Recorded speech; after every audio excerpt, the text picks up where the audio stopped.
Bien aimé, aujourd'hui dans l'église, quand on parle de l'assistance destinée aux saints, les gens se frustrent.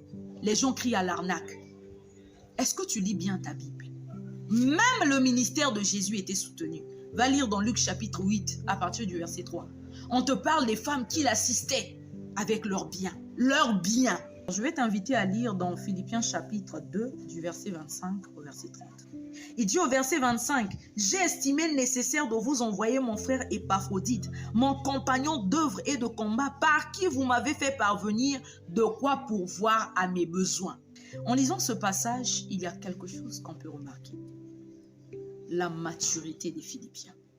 L'apôtre Paul savait qu'il avait affaire aux gens matures. Dans cette communauté-là, les gens étaient matures.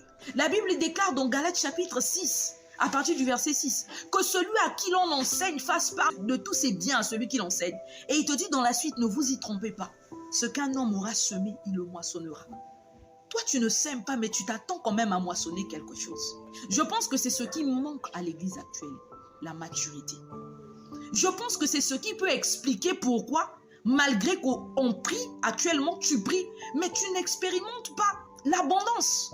Tu ne sèmes pas, mais tu t'attends à récolter quelque chose.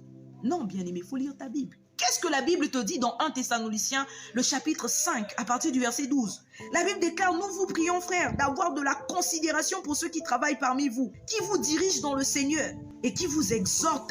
Ayez pour eux beaucoup d'affection à cause de leur œuvre. Ils t'encouragent à honorer les hommes de Dieu. Aujourd'hui, quand on demande d'honorer les hommes de Dieu, il y en a qui crient au scandale, au nom de l'idolâtrie. Tu ne connais pas la différence entre honorer et idolâtrer.